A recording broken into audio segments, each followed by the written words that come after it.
three, two, one count. Okay.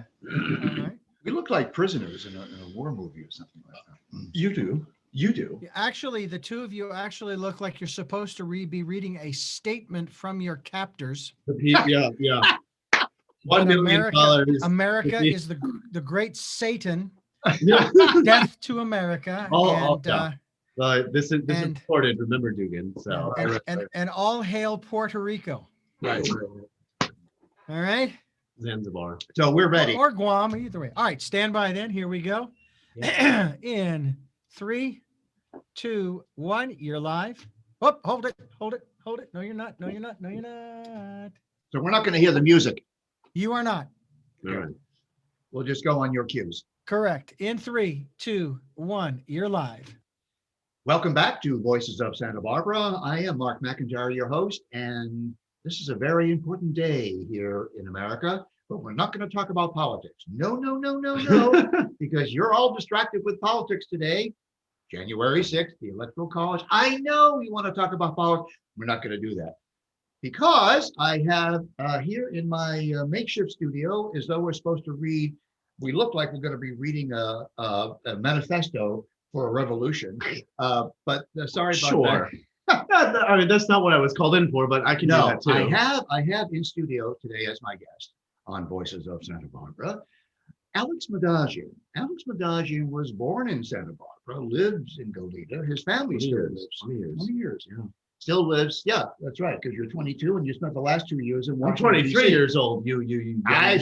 young whippersnapper. How quickly the time flies. Right. When you're getting rid of your students. Well, you were never a student. Never technically. We met at Santa Silly College when he asked me to become the faculty advisor for a creature that he made, which was called the Santa Barbara City College Critical Thinking Project. There you go. You came up with that name. Alex is now at George Mason University studying, Well, politics, philosophy, economics, and international studies. Right. You know. and he happens to be at a very good university because unlike Santa Silly College, Well, they actually enjoy and welcome opposing views They do. at George Mason University, they do, absolutely. which is what brings us to this show today. Mhm. So instead of talking about the political food fight that's going on in Congress right now, which we've had quite enough of that, right? I'm exhausted. Yeah, what we're going to do is we're going to dive under the wave. We're going to dive under the food fight. And we're going to talk about how we got from Plato, Aristotle to Joe Biden and Donald Trump. Right. Now, how did we get from a world in which Everything was pretty orderly. Pretty much everything was figured out. and people actually believed in an objective reality, Mhm. objective truth, objective goodness, and objective beauty. Right. That's how Western civilization started. Right. But in the last 2,500 years, Right. There's been a few changes, you could say. how do you view those changes? Well, I do get this question asked a lot, and it just does not have a simple, easy answer. And so I will be going through almost 1,000 years of history very quickly. So I'm making lots of broad generalizations. I'm not going to talk about India or China, which do have parts in the story, but for time's sake, I just can't go over everything, that I can't do proper justice to it.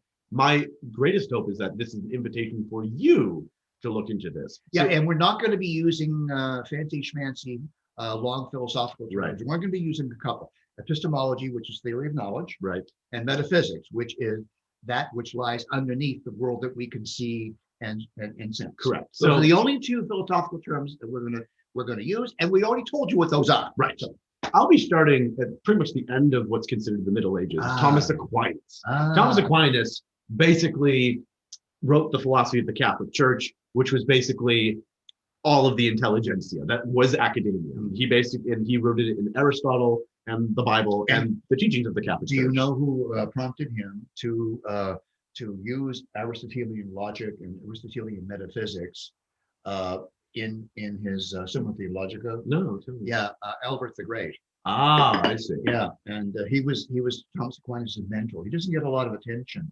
but he was the one who said, "Yeah, you should really, if you need a philosophy to sell your theology, Tommy, Yeah.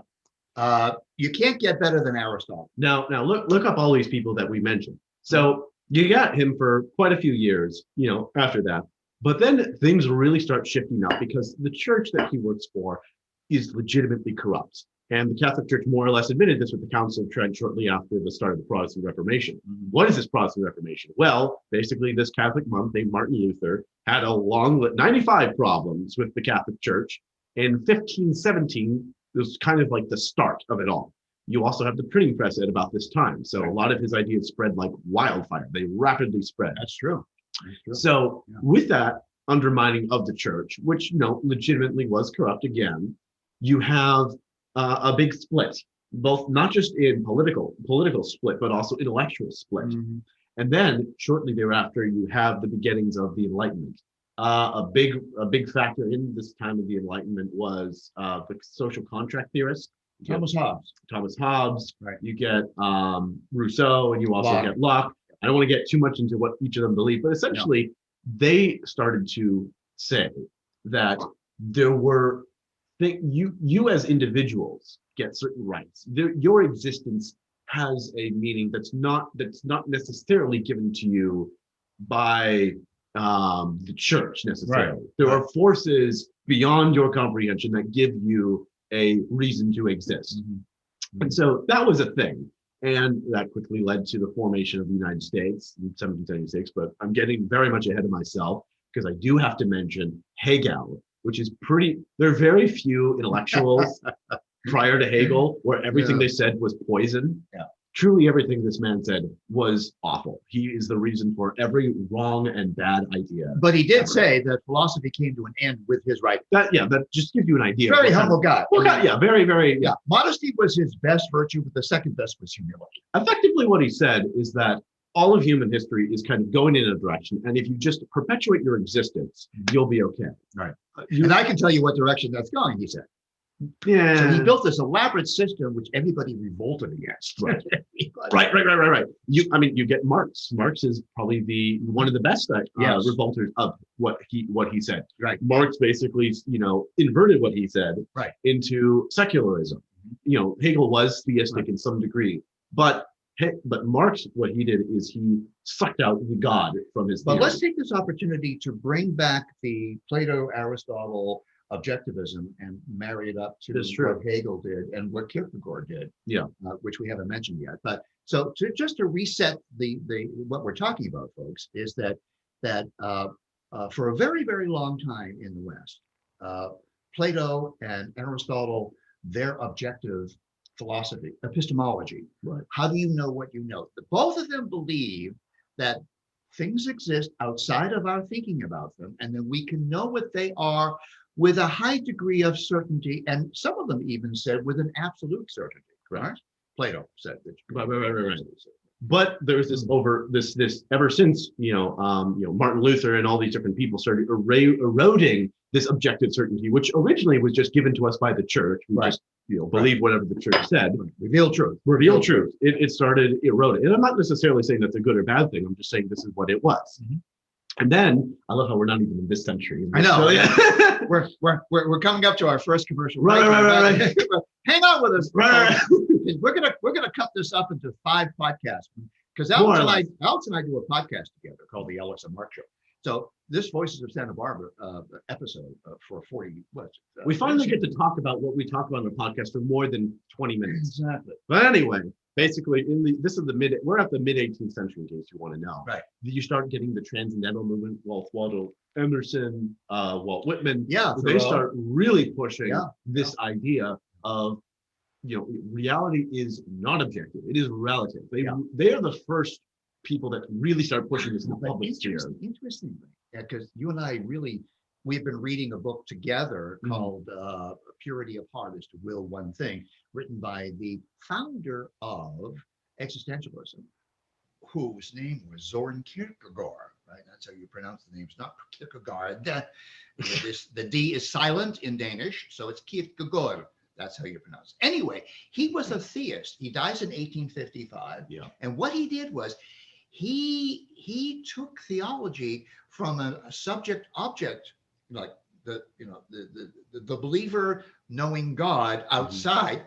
He internalizes God. Right. He makes God a psychological commitment, a moment to moment existential commitment where you're not an authentic Christian Right. unless you are living your faith moment to moment. And he means that literally. Now that was slowly, unfortunately, that was sort of eroded by Freud, where Freud kind Yeah. of screwed up psychology 60 years later. But before we get to that, I want to have a brief note on science. You have Sir Isaac Newton kind of describing the Yeah. world as a box, Yeah. as a beautiful Yeah. machine Yeah. that works That's and right. it can be understood. And it was great. It was fantastic until Einstein came along and goes, not really. Not so much. So everyone kind of got on the Newton train and just kind of started chugging along until Einstein comes over, throws a monkey wrench and says, well, actually, things are relative. Not all things are relative. Not morality is relative, but rather, physics is relative to your perception, to where you are. Mhm. Time is relative, matter can be relative, et cetera, et cetera, et cetera. So a lot of people misunderstand him and think that he means everything is relative, including morality. That's not at all what he's talked about. No. But this is the first, it sort of flipped the rug under all the people who are on Newton's train, where we can objectively understand everything through science. And then Freud comes along and starts poisoning the waters of theology and basically says everything that all we human develop. relationships are sex. Yes, that's Are basically outgrowths of sex. that is basically it. Right. And so Marx was of a different point of view. Marx says that all human relationships are power struggles. correct. So this is when human thinking in the West begins a radical turn. 16th century, 17th century, 18th century. Those 300 years Right. is the way in which we got to where we are today. Right. Then the 1960s roll around. That's when everything explodes into the public screen. Right. Right. And more or less, it's falling action from then to where we are now, where we had a shift from starting where we were. Everything is objective. Everything is figured out to we don't understand anything. And after this first commercial break, which we're going to take in a couple of seconds right here, after this break, we're going to tie all this together. We're going to drag all of this baggage, this intellectual baggage that explains why we are the way we are today. We're going to tie it all together after we have a few words from our sponsors. I am Mark McIntyre. This is Voices of Santa Barbara. I'm with Alex Madagian, and we'll be right back. Stay with us because there's a lot more to come. Be right back. All right, stand by. Okay.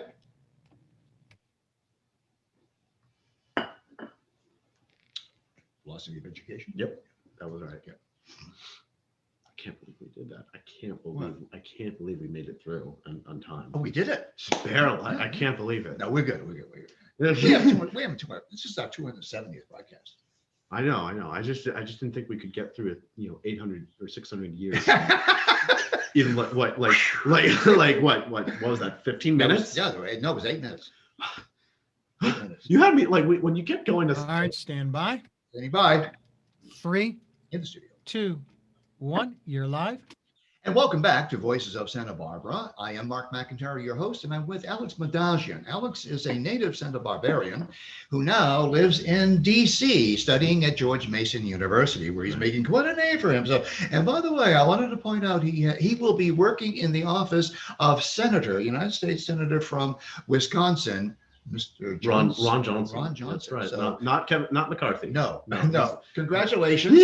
I didn't make that connection. That's right. Yeah. Different senator from Wisconsin. Anyway, if you've been listening to the first segment, which we zipped through in 8.5 minutes, I believe, and during the break we were kibitzing about how do we get through 2,000 years of thought in 15 minutes. 50? No, it was 8 minutes, 8.5 minutes. But I'll tell you this much: we will take a lot longer to go through the last 16 years. Right. Okay. So now that we've set the table, now that we realize that the world before 1960s, basically. Well, even before, I mean, 16th century, it begins to creep up in the 16th century, Right. 17th century, 18th century, and the shift comes, and you pointed it up, the printing press, Yes.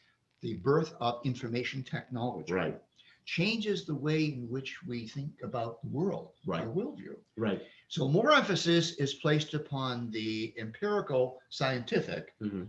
Actually, that began with Roger Bacon, Right. and then. But where we are right now, what's with you? You keep wanting to dwelling on. I know. Dwell on the past. I know. You old But person. how does this affect how we're educated now? Well, instead of educating us with, this is the way things are, this is good, this is evil, this is true, this is real, and all that wonderful stuff. Yeah. Instead, we kind of give over we have no epistemology, meaning no theory of knowledge. We kind of just throw people. Is that into the water. because there's nothing to know?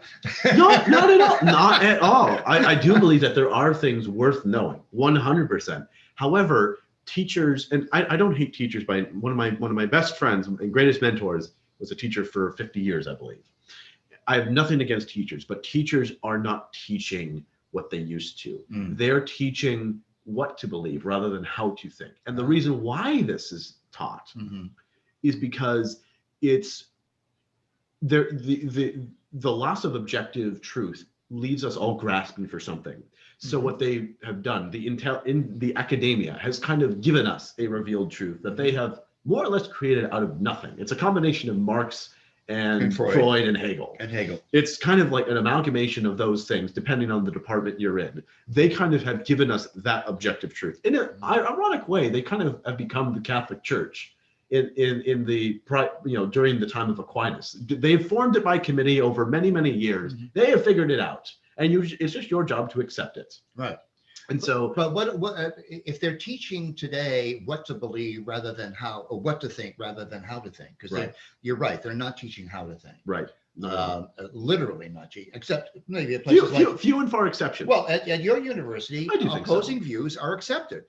Here in Santa Barbara at UCSB and at Santa Buncombe College, opposing views are not accepted. You are told what to believe in reality, truth, goodness, and beauty. Right. And during the Middle Ages, the Catholic Church had that sort of stranglehold over into the intellectual community. In the same way, although it's not you don't have a nice label like Catholic Church, you don't have like a pope of academia, you don't have that sort of corporate structure. Instead, you have a sort of communitarian belief. This is why individualism is so much disgusted by the intellectual community, because they can't function if each individual professor has their own unique idea and they all have their own objective truth. They need, in order to be functional, they need to have some sort of sense of removing of the intellectual, replacement by a collective. Right. So just to restate, the reason why, the main reasons why we no longer teach our students to believe in an objective reality, objective truth, objective goodness, or objective beauty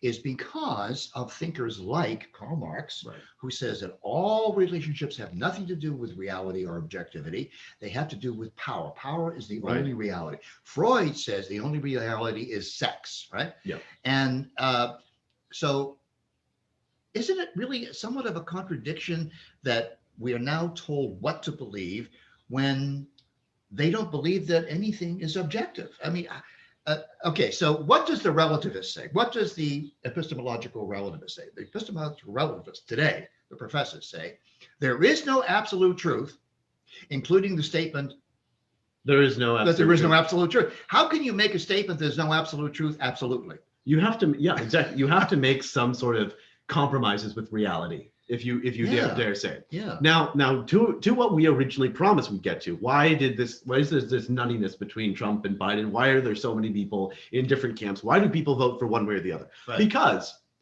the thing about history, as I said, as I made the disclaimer, you never really remove it. Not everything we said is absolute. There were many nuances that we glossed over. The fact is, there are still people who believe in objective truth and reality in spite of a lack of push for that sort of an education. Some might say it's becoming a reactionary revival. Yes. Now you may say, but Donald Trump, he's the most, he's a utilitarian. He doesn't have any objective, that irrelevant and immaterial, because he nevertheless recognizes other people do. And he very much has spoken to them, to their choir book, and they've been waiting for decades for somebody to speak on objective values and speak on objective truths. And then you have, Biden, who, as we said earlier, speaks to the collective that we've talked about within academia and all the other places that academia feeds into, which is the media, the major business, major giant corporations, they get fed through academia. The good thing that's coming about, talking about how we educate our children now, is that if you reach back into Plato and Aristotle, when they wrote about what a politician was, they characterized politicians as a mask that the voter puts on, Right. because the voter doesn't have a worldview, Exactly. or even worse, Mhm. right? Even worse, doesn't like the worldview that they are living. Exactly. And so they put a mask on their face called Trump, or a mask on their face, another mask on their face that they Yeah. call Biden, and they live vicariously through this other person. And you've noticed that the only way a president wins or gets attention is through cult-like behavior. Yeah. I mean, there really was a cult for Obama. There really is a cult for Trump. Oh, definitely. And there definitely is there's not so much a Biden cult, but there's an anti-Trump cult. Well, You know, there's a dementia cult. Right. I mean, I love all the cultists. I love them all. They're bigly. I have a bigly love for them all. Right. But nevertheless, I think that we as Americans, and this is very true all across the world. For brevity's purpose, I didn't speak too much about how this very same thing is happening in other governments. But at least here in America, in Santa Barbara, or wherever you're listening from, my dear friends, you have to recognize that we cannot fall into this trap of wanting a mask. We cannot do that if we're going to be an enlightened society. Yeah. If we want to end the craziness, so-called, we have to find I doubt we can find a compromise between two polar opposites. Reality is objective, reality is relative. We cannot really find a compromise there, but we need to find a reconciliation. Right. We need to find some way to live in a society. Either, we come over to one side or the other. I don't see really a side to go to if you go to the relative Well, side. unfortunately, cultural relativism has even eroded cancerous infection to science. The word science comes from a Greek word which means knowledge. Correct. Okay, but the word technology, technology in Greek, and it's technos, and it means knowing how. Right. So we have swapped out knowing what for knowing how. Yes. We now, and this fits into the relativism that Alex and I were dragging from the Plato era to 2,500 years ago. We have swapped. That's why there's such an emphasis on STEM. Right. We don't teach civics anymore. No. We don't teach history anymore. Or any of the liberal We don't arts. teach literature anymore. Selective parts of it we do. We do a terrible job with philosophy, theology. Philosophy is dead. This is coming from a professor of philosophy. Well, I'm not the only one. There's a professor at your school, Many Dr. professors. Kaplan, Yeah. Brian Kaplan. I was listening to his video the other day when he says that don't bother going to college.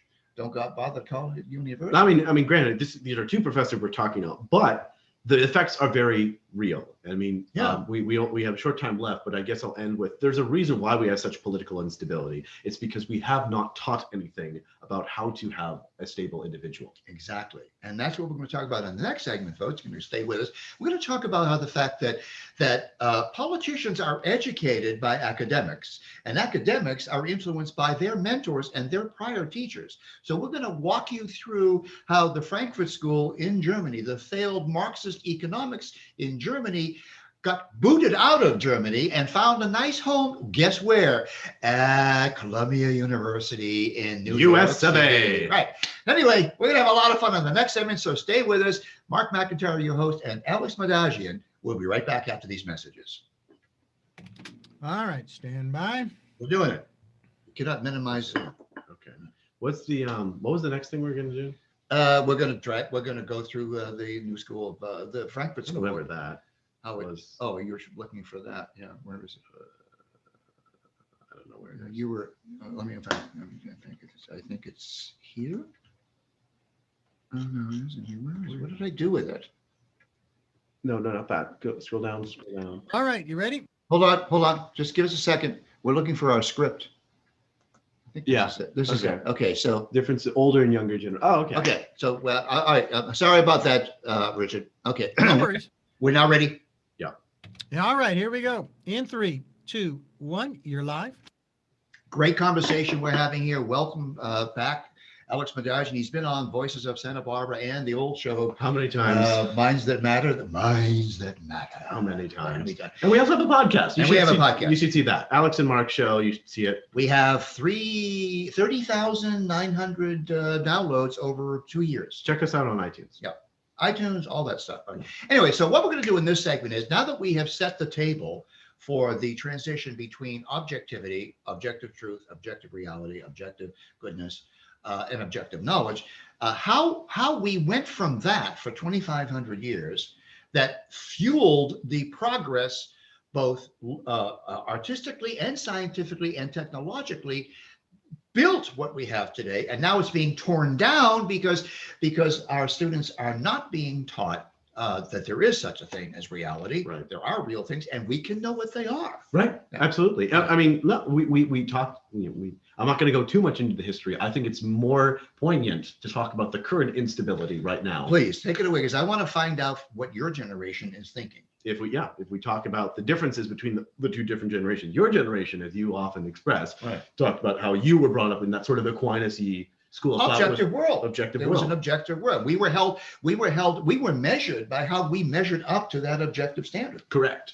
And the thing is that only until the 60s do you see, I mean, we talked about how that sort of relativist stuff had been percolating for centuries prior to. Yeah. It only really hit the scene with a bang come the 60s with the feminist revolution and the Woodstock and all those. Let's different not forget that war, the Vietnam War, that broke a lot of things. toll. I lived through that, and I started my teaching career during that period of time, in 1966 and 1967. It had been there since the 40s and 50s, in the intellectual spheres, but only reached the public spheres in the 1960s. Mm-hmm. And so 1960s and after, you have my generation, Yeah. which, it's very interesting. I don't consider myself a millennial. I consider myself in Gen Z or Zoomer, which is after millennials. And in this generation, or unlike the millennials, who with their parents or grandparents, they grew up with an understanding of what is this objective stuff, and they've rejected it more or less.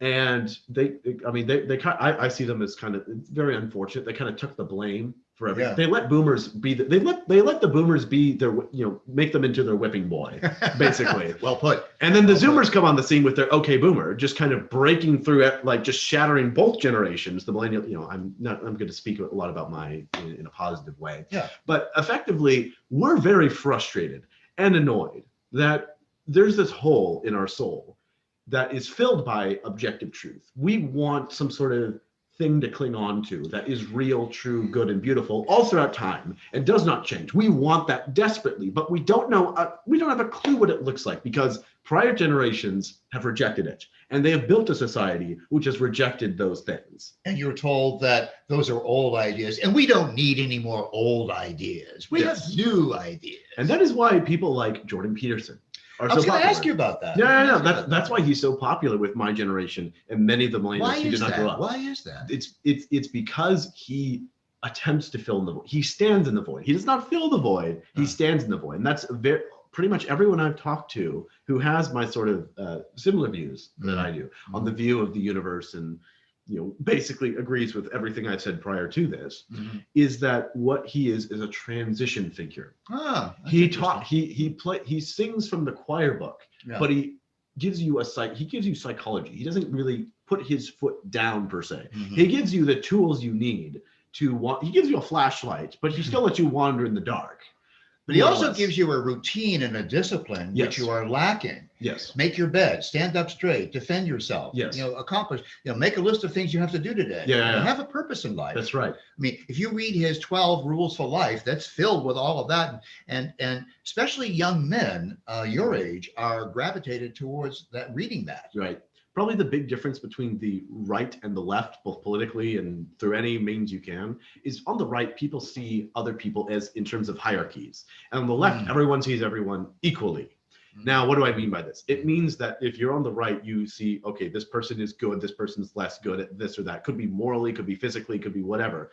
On the left, you see everyone is equal, not just before the law, but before everything. Everyone is 100% equal. There, nobody is more evil or less evil. It's just all about nature, upbringing, whatever. Everyone is equal. And you have a generation brought up with that leftist sort of thought that, we're all equal. There, no trophies. We live in the participation trophy era. And my generation is kind of tired of that. One thing I'm very proud of my generation, at least at this current point in time, we cannot stand hypocrisy. But that's probably because we can't. That's because we can't see our own hypocrisy. But we cannot stand it, and we see a world reeking of hypocrisy. And so we very much feel as though we are out for blood. We are out to change the world. We don't really know what that world is, but this world sucks, and we're going to change it. Well, yeah, it's well put, Alex. No, really, it's well put. But what confuses me and my generation, we understand why we have lost the objective standard. We realize this. We've connected all the dots. We now know what happened. But what really confuses me is even those who gravitate towards diversity and inclusion and all of the buzzwords that we're now using today as a metric for whether or not you're a worthwhile person. Are you living a meaningful life? You're only leading a meaningful life if you are virtue signaling that you possess diversity and anti-racism. If you are cultural relativism. If you are feeding into their notion of what it means to be equal. But what confuses our generation is that these claims are made with absolute certainty, objective certainty. Right. So relativists have become objectivists. Yes, that's more or less the reason why that is. Unbelievable. That's mostly, your generation has to explain that to my generation, because honestly, that confuses me. Don't look at me. I'm not responsible. No, not you. But nevertheless, it was your generation. It was my generation. And many of the ones before that sort of stood by and let this happen. Right. Where my generation is at. Now, the fact of the matter is, everyone needs some sort of objective ground to stand on. It's just impossible to function unless you say, this is the way it is, and this is what I will do. You cannot play hippy dippy, it's all relative for long, because at some point, objectively true, you need to eat. Objectively true. There is no debate here. Right. You need to eat if you want to live. Well, and we're seeing this right now with the COVID problem. Right. They say follow the science. What they don't remind us is that the science is now infected with relativism. Yes. So Dr. Fauci can say one thing one day. A mask is not relevant. A mask doesn't stop anything at all. He said that early on. Yeah. Forget about masks. No. And now today he's doubling down on masks. And all under the aegis of follow the science. There is no objective science. Anyone who studies philosophy of science knows that science is constantly changing, being adapted and whatnot. Right. But if you've replaced God with science or the state or government, these are the objective handholds you cling on to as you climb up the cliff of life. Because if you do not have these objective handholds, you fall into the abyss of insanity. Another way to put that is when you destroy objective standards or metrics in any discipline whatsoever, whether it's carpentry or morality, all the way from when you destroy that, you turn yourself over to chaos. So in that particular discipline. To answer you, why is the society so unstable? Why is there such a divide between the boomers and the people who say okay boomers? The reason is because, well, we are desperate for what you had, but no one of your generation is around to teach us anymore, unfortunately. I have you, thankfully. I have you. I mean, I already knew this stuff before I talked to you, but it's good to see that, there are people who are still there teaching my generation what they're missing. Two things, one of which I'm happy for, one of which I'm unhappy for. The one thing I'm happy for is that I am meeting more students and young people like you who are well-read, okay? And you have read the classics, you have read the medieval scholars, you have read the moderns, so you're well-read. Thank you. Unfortunately, so many people wind up in college that they wind up in college because they're looking only for a career. Yeah, that's right. And there's nothing wrong with that. And that's why a lot of the community colleges, for instance, are going back to career education. The curriculum Right. There's nothing wrong with that. And in fact, I think Dr. Kaplan from your university agrees with that not everybody needs to study Plato and Aristotle. Not everybody needs to study Hegel. No. God help. Nobody needs to study Hegel. But even Hegel shouldn't. No. But the reason I'm bringing this up is because we're talking about our philosophy of education and how it has shifted. Is that I'm more optimistic about your generation. Oh, me too. We've had it. I mean, we're on the way out. We're dying off, and the left is applauding that, and the relativists are applauding the fact that we're dying off. So I don't know. All right, so we're going to take our break coming up now, and we're going to be discussing where we're going to go. Where is this all going to go? Where are we headed? What's down the road? Some of us are very dark in our predictions. I'm one of those. He's very optimistic and very bright in his predictions. No, I'm not. So why don't we stand by? We'll take our commercial break, and we'll be right back after these messages. I am Mark McIntyre. This is KZSB AM 1290. All right, stand by. Did we go over? I think we went over a little bit. We? Was I over on that one, Richard? You were just fine. Okay. Oh, okay. I mean, I saw the 1 minute warning for like 5 minutes. I got kind of worried. Like I was like, should he be shutting up now? Now we're going to deal with our predictions. Right. Okay. And then you get the legacy segment for the last segment. You're so sweet. I know. I really enjoy doing this. I have nothing to worry about, and I will share with you a very brief story about that, and that is I received a poster at the age of 21. Being Irish, I tend to worry a lot. So the poster basically said you only have two things to worry about. Either you're going to stay healthy or you're going to get sick. If you stay healthy, you have nothing to worry about. If you get sick, you only have two things to worry about. If you're going to get worse, you're going to get better. And if you get worse, or if you get better, you have nothing to worry about. If you get worse, you only have two things to worry about. You're either going to live or you're going to die. If you live, you have nothing to worry about. If you die, you only have two things to worry about. Either you're going to heaven or you're going to hell. If you're going to heaven, you have nothing to worry about. If you're going to hell, you're not going to know the difference because you're going to be too busy shaking hands with friends. Here we go. In 3, 2, 1, you are live. Wow, that was a very, very informative session, don't you think? I mean, sure. I mean, I was informing myself on what I was saying, I guess. I wish we had Dr. Dugan's discussion. The sound engineer, a wonderful sound engineer. But you know what? Now we're going to talk about where all this is headed, okay? Right. It's time now in this segment, our fourth segment, it's time now to recapitulate where we've been and to ask you. I'm really more interested in your predictions because mine are very dark.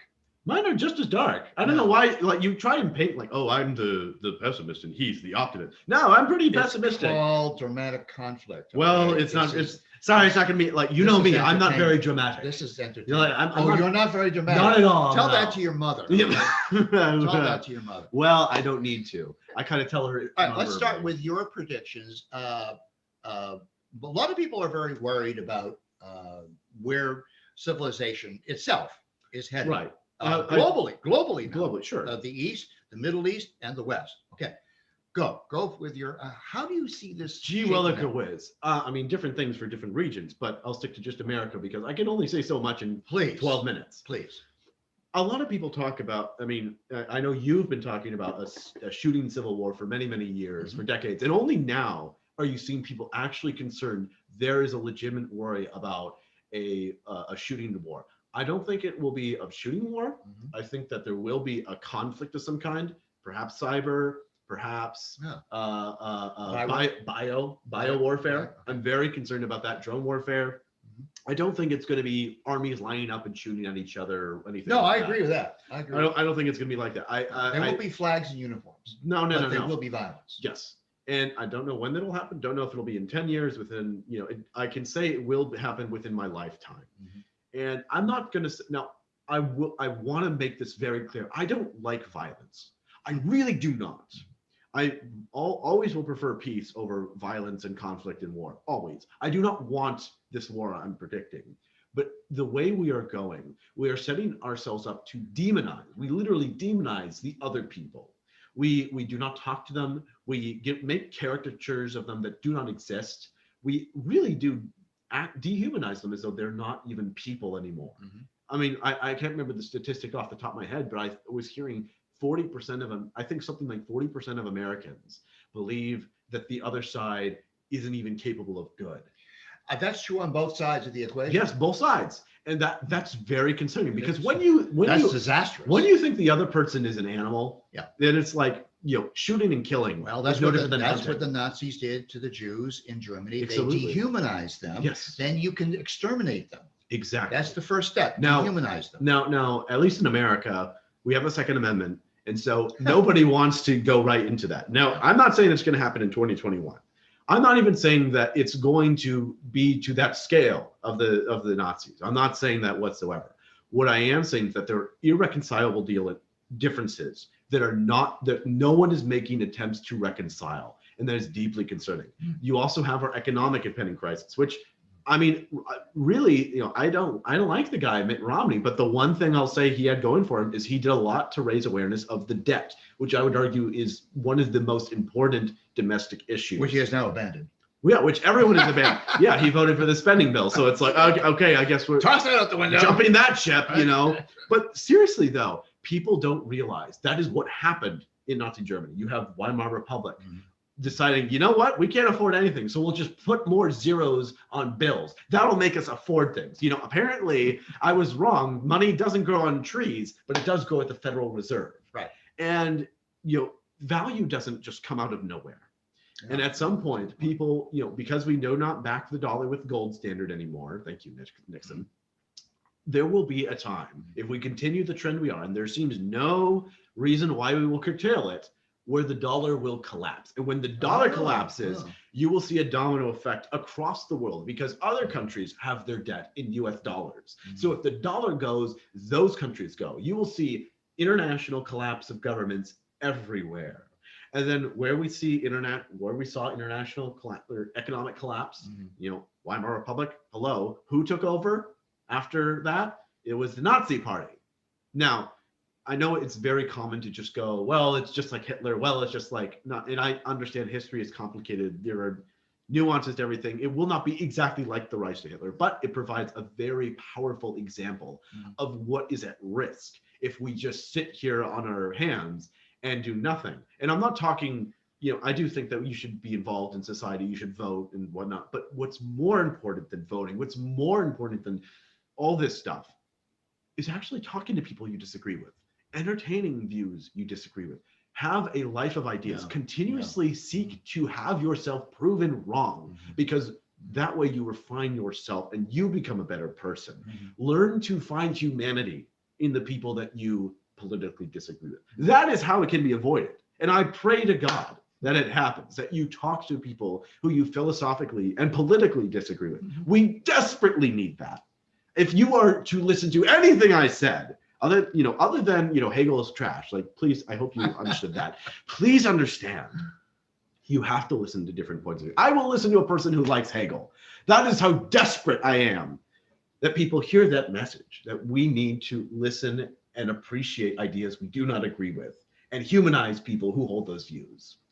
Well, especially people who have the view that you should listen to other people's views. Right. And I then I hope you listen to that. And then the other people whose opposing view is that you shouldn't listen to people's opposing Right. Free speech is messy, but it's what holds our society together. Right. Now, see, that's why I say you're a little more optimistic, because the first Dark Ages began with the fall of the last Roman emperor. First Roman, not the Eastern Roman Empire, but right. In 435, the Roman emperor, actually was terminated in an interesting way. He was terminated by diversity. People don't realize this. Yeah, the guy who defeated him, who overthrew the last emperor of Rome, was a Teutonic warlord. He was a German warlord, and by that time, the Roman Empire was incorporating and bringing in all of the diverse cultures of its empire. We didn't even talk multiculturalism. No, but I'm doing it now. Yeah. And all of these diverse cultures eventually said, we don't want the Roman Empire anymore. We want power. Right. We want sex. Right. Freud, Marx. Right. Anyway. Right. Wow. Okay. So I'm not going to give my This views. really was a fire hose, wasn't it? Yeah, it was a fire hose. I think we're just going to leave that topic with a more positive note than me giving my positive note, because Delightful. we're coming up on our Well, last. you are the optimist. Look at that. So we're coming up on our last segment, which is all Alex's legacy of where he will be in the near future. So stay with us, folks. It's our most popular segment of Voices of Santa Barbara with host Mark McIntyre and special guest Alex Madagian. We'll be right back after these messages. All right, you're clear. Stand by. About how many minutes do we have for the final? Let you know in just a moment. Okay, thank you. Sorry for the preemptive ask. Asked too quickly. So this is all about where you want to be. Right. I've given no thought to this whatsoever. I could just sit here and listen. Yeah. 5 minutes, huh? 5 minutes. I think it's fine. He'll tell us. Okay. He'll tell us how much we got. I'm paying attention. Yep. I promise. Isn't this fun? Oh, it's like, It's going by so quick. I mean, Why don't you start? Okay, you got 4 minutes. Oh, Love great. you too. Love you too. Thank you, Richie. All right, all set? Right. Yep. 3, 2, 1. Whoop! Why did that start? 3, 2, 1. You're live. And welcome back to Voices of Santa Barbara. I'm Mark McIntyre right here on KZSB AM1290. This is the legacy segment, the fifth segment of our show. Our special guest today is Mr. Alex Madagian. And Alex is a student at George Western University who will soon be working in the office of Senator Ron Johnson. Ron Johnson. I have to from keep Wisconsin. feeding you like the speech card, like the cue card guy is like working his best. No, if both of us say it, they listen more. They listen more. Okay. It's a theatrical. I'll try and interrupt you more. All right. So anyway, this segment, we've now discussed where we were, where we are, and a little bit about the future, but we want to know what our guest sees as the road ahead of them. So Alex, what is the road ahead for you? I put the least thought into this segment. I tried tooth and nail to remove as much of me and talk more about ideas, but because you insisted, fine, I'll give I insist. 3 minutes to talk about myself. I insist. Fine. Make it quick. All right, I will. Where I see myself right now, I think the coronavirus has given me a lot of time to myself and a lot of my generation time to ourselves, where we finally are stuck without all these distractions. You know, we constantly are doing this and doing that. You know, we are consuming ourselves with busyness. And I am actually this whole pandemic, I've been able to enjoy my time greatly. I've been reading a lot of meditation, not the Eastern kind of hoogie baluki yoga stuff. I mean, thinking about ideas, that kind of meditating on that is good, real, true, good, and beautiful. I mean, I've had such a enriching quarantine experience. I'm ready for it to be over, but you know, I've grown a lot just in that time of self-reflection. I think, and I know many of my friends have grown a lot, which is why I think that 2020 was actually not that bad of a year. How many more semesters do you have at George? We'll talk with my academic counselor. Yeah, Something like 3. Yeah. Okay. What do you want? What do you have any idea what you want to be doing after you get your degree? I would like to be causing trouble. You're already doing that. I'm writing a book. You don't need a degree about that. I'm writing a book. Yeah, I'm writing a book. Oh. It's not out yet. Haven't approached a publisher yet. I'm still working on the first draft. Oh. Within the next year or 2, I would like it to be published, and then within 5 years, I'd like to be working on or finished with my second book. Mm-hmm. I'm constantly writing articles for anyone that'll publish me. Mm-hmm.